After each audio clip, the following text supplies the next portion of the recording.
Hey, want to hear about the burden of proof? Yeah, no, neither do I. Especially not from the formerly named JCO journeys, but sometimes we have to do things that we really don't want to do, and he's really as bad, if not worse, than Daniel King ever was, but we did him for a while at least, so there is that. Why do I do this stuff to myself? Better question is, why do I do this to you? Well, because if I'm gonna suffer, you might as well suffer too. Guess it's time to just suck it up and dive back in.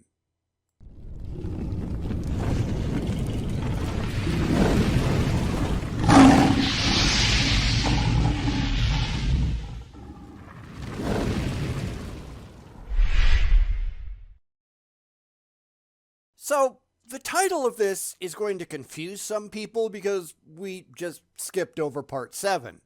Wouldn't that make this part 7? I have no idea. When we get to the next one, it'll even be worse because we're going to jump to part 11 before we finish. So don't let it get your panties in a bunch or anything, just go with the flow and you'll be fine.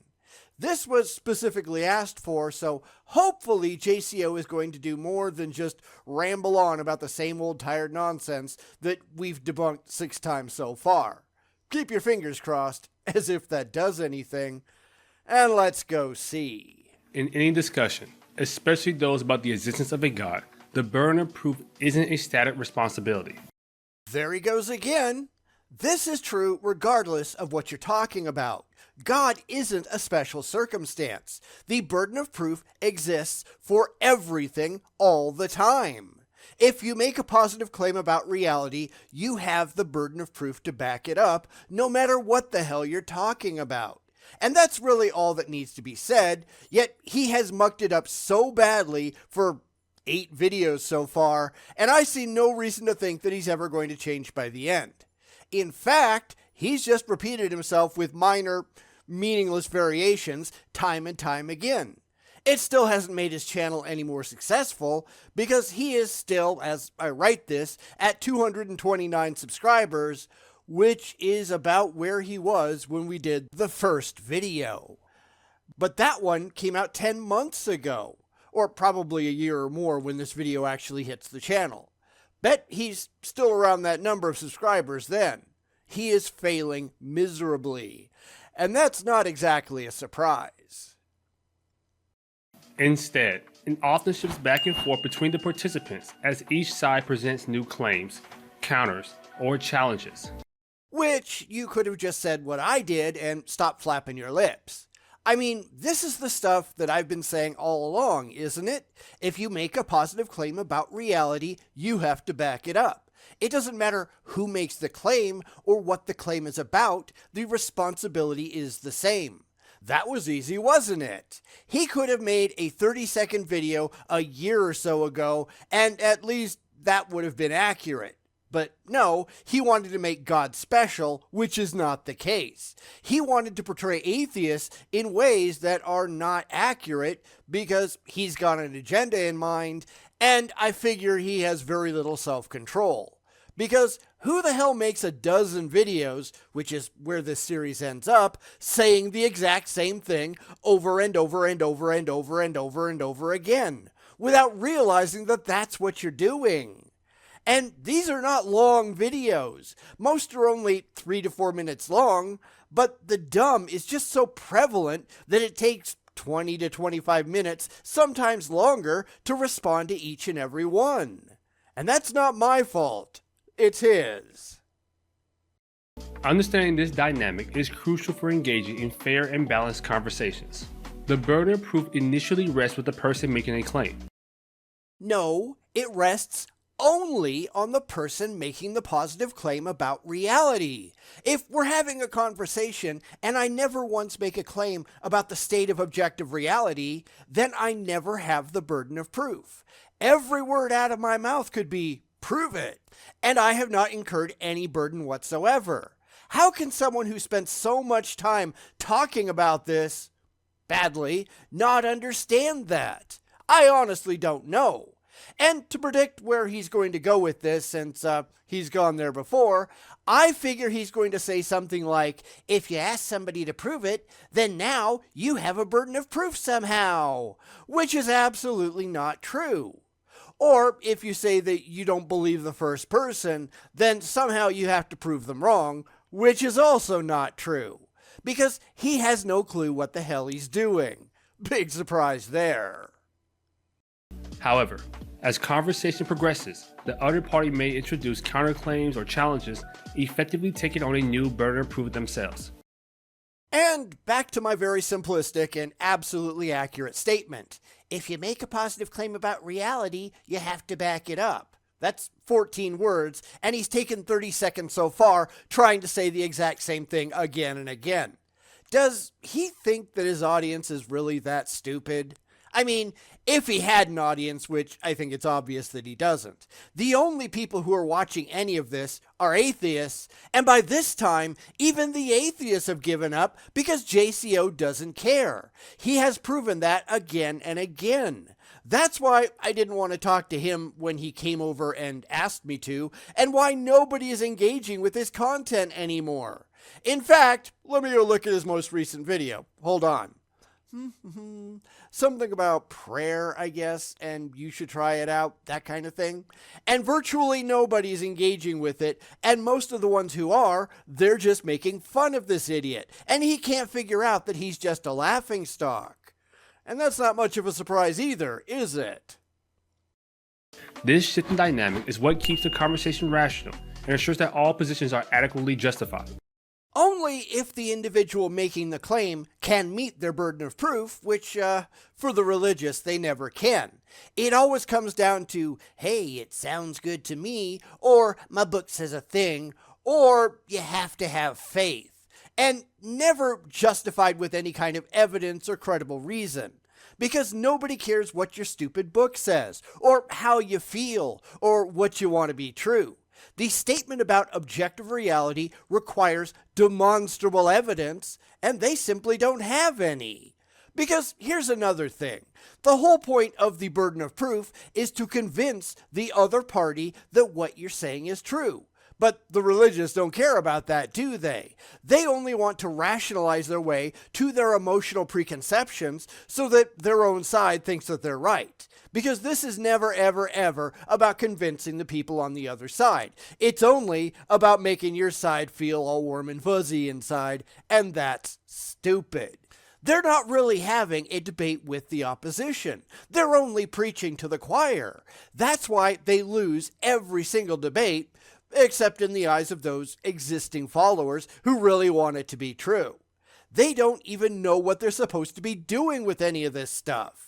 And that's pathetic. Let's consider this example. Person A may state, I lack the belief that there is a God. Person B may respond with, why do you lack that belief? Person A's response could be, because I haven't seen evidence for a God. Which is just inviting person B to provide evidence such that person A can change their mind. Nowhere in there has person A made any positive claim about the state of reality. Nowhere has person B incurred a burden of proof either. Now, as we know, he thinks that saying, I don't believe you, is a claim, which is completely ludicrous, but let's see if he goes the same place that he always has in the past. It's not like he hasn't had this explained to him a million times why he's wrong. He just doesn't care. Person B can then state, what about the fine-tuning of the universe? Doesn't that suggest the existence of a designer? And at that point, person B has the burden of proof to show that there is fine-tuning in the universe, and that said fine-tuning, if demonstrated, actually points to a designer. Person A is still off the hook. They have made no positive claims whatsoever. This is where the religious always go wrong, because they have all of these standard responses, which they have never independently considered on their own. It's just gotta be true because someone on their side said that it was. Really? Back it up. They can't, and they don't even try. It's just gotta be true because, fifis, I guess. Sorry, but fifis don't matter in a debate. Maybe come up with something better, and I bet he won't be able to.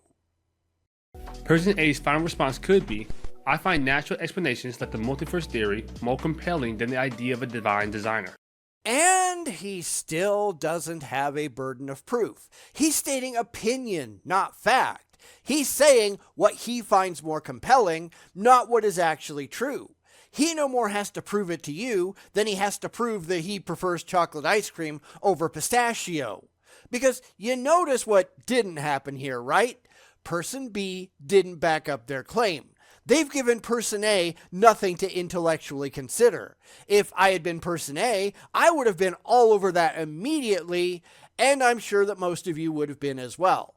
And through tons of experience, I think we know that person B would have had absolutely nothing with which to respond rationally, because that's what religion does. They either invoke faith or they just run away.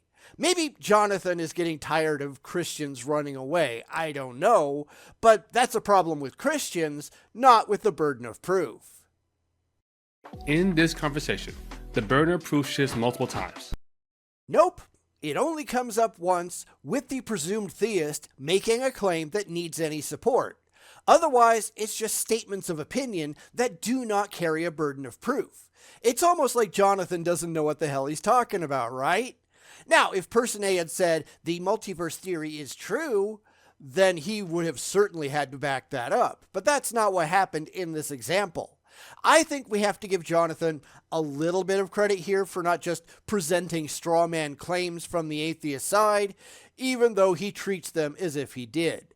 Most atheists that I run into do talk like person A does in this example. He's just misrepresenting it all because he's desperately trying to get the burden of proof off his own shoulders where it absolutely belongs. Firstly, person A starts by making a claim about their lack of belief, and they provide epistemic justification by stating they haven't seen evidence. You're an idiot. Saying, I don't believe you is not a claim. This is pure desperation, as if anyone is surprised. It is only presenting the state of person A's internal critique, not saying that it's actually true out in the real world. And then he's just saying why that is his internal critique. Now, person B could present actual evidence for the existence of a God, which he didn't do, but I'm sure that we're going to get there in a second. The problem here is that Jonathan is an ignorant moron. He simply does not understand the basic criteria for determining a burden of proof. He just really wants the atheist to have it, and we don't. Your wishes and your dreams don't mean anything. I figure that's why he's getting no new subscribers, because even his own side can see through his ridiculous bullshit. Then, person B challenges this by introducing a counterclaim about the fine-tuning of the universe, which shifts the burden of proof to them. And that is the only claim that has been made. You don't have to justify your internal opinions about what convinces you. And yes, I have seen theists try to pull that and use it to their advantage by saying, in my opinion, there is a God, which really it's still a claim about reality and it needs to be justified, but also nobody wants to play the silly theological word games, so they pretty much get ignored. Notice that person A did not say, I think that gods don't exist, which would have been a claim, but I don't buy it is not a claim. It is just a statement of their internal position. That is not a claim, and it has no burden of proof. Person A then counters with an alternative explanation, the multiverse theory. Which again is just opinion. He's not saying that any of this is actually true out in the real world, only that he finds it more compelling or more likely than the claim that person B made. Now, you might have an interesting conversation about that, but he's not going to go into it because he doesn't understand the actual process. He is so desperate to force the burden of proof onto atheists that he overlooks it on his own side. This is incredibly common, not just in religious circles where they are so familiar with their own claims that they don't even bother to question them. They believe it, so it's just got to be true, so there. And then they assume that because everyone has to be just like they are, that everyone else is going to accept it without question just like they do, and that's where they go wrong. I've lost count of the number of theists who completely get blindsided when asked to back up their own preconceptions. They can't do it, and they refuse to even try. In fact, they refuse to even acknowledge that they should. It's just got to be true because fifis. But that is not how this works. Shifting the burden of proof back to them to justify why this explanation is more compelling. Not really. Because you really do have to pay attention to the specific words used. He didn't say it was more compelling, period. He said it was more compelling to him. If the theist had said, I find the idea of fine-tuning to be more compelling to me, then there would be no burden of proof. Your opinion, whatever. Granted, that's not going to convince anybody else, so it's really just a waste of time, but if you're not trying to convince the other party, then it really doesn't matter, does it? If you don't care what the other party thinks, then you don't have to prove anything. And remember, the burden of proof is just a suggestion regardless. There's nobody with a gun to your head forcing you to comply. You can just walk away. But atheists don't have any vested interest in convincing the religious of anything, whereas theists, especially Christians, they have a direct commandment to convert the world. We don't do that. You are supposed to. Read your own damn book for once, because that would sure be nice. Understanding when and how the burden of proof shifts is key to maintaining a productive conversation. Participants should be aware that introducing new claims or counterclaims mean they take on the responsibility to justify those positions. And in your example, the only one that actually made a claim didn't do anything to justify it. Now granted, this is just a short made-up example, so we can only go so far, even though he spent about half of his video on it and misunderstood the content completely, because he tends to misunderstand just about everything, right? If you watch a lot of discussions on this, and I have, then you'll see that more often than not, it's the religious who are engaging in the burden of proof fallacy, where the claiming party pretends that their position is already proven, and thus they need to provide no support. You know, faith. Sounds familiar, doesn't it? I think this only comes up because the religious are tired of being in the hot seat all the time, but let's be honest, they put themselves there voluntarily. If you didn't want to have the burden of proof, stop making claims about the state of objective reality that you can't back up. It's not difficult. Give it a shot. Failure to do so can lead to an unbalanced discussion, where one side unfairly shoulders the burden while the other side avoids scrutiny. Called it. Because this is not about fair. Life isn't fair. This is about holding valid epistemic positions. It doesn't matter what you like, it matters what you can prove. And if you can't prove it, then you shouldn't believe it. And you certainly shouldn't open your mouth and talk about it. But they've got that pesky Great Commission thing, right? That's not our fault. That's yours. If the religious would just shut up about their delusional beliefs, then they wouldn't have a problem. It's the fact that they can't that puts them in the hot seat. Stop blaming other people. You all did it to yourself. Now sometimes, in an attempt to win an argument, one party might keep raising the standards of evidence or changing the criteria for what counts as acceptable proof. And that's another problem right there. Arguments aren't there to win. If that's what you're after, then you're an idiot, and there are an awful lot of idiots out there, right? The point of an argument like this is to come to a better justified understanding of reality, or of a position in contention. If both sides come to a better understanding, then everyone wins. That's why you need the evidence, because that's what tells you if your claims are rationally justified. It's funny how people don't get that. No, not really funny, stupid. Stupid is the proper word. But these people are just being competitive over absolutely nothing, and a lot of people are like that, aren't they? They just want to win. But there is no winning here. This is not, I'm going to convince someone that I'm right. It's about actually being right, and demonstrably so. That's why so many of these arguments go nowhere, because someone doesn't understand the point of it all. And it's usually the theist, isn't it? How sad is that? Now this is known as shifting the goalposts. It's important to recognize that this tactic and ensure that the conversation remains fair by holding each side accountable to the same standards of proof throughout the discussion. And who does that? Almost always the theist. Strapping the goalpost to their back and running downfield is a standard theistic tactic, isn't it? They just want things to be true, so they're willing to go to almost any lengths to rationalize their blind faith because they just can't admit that they might be wrong.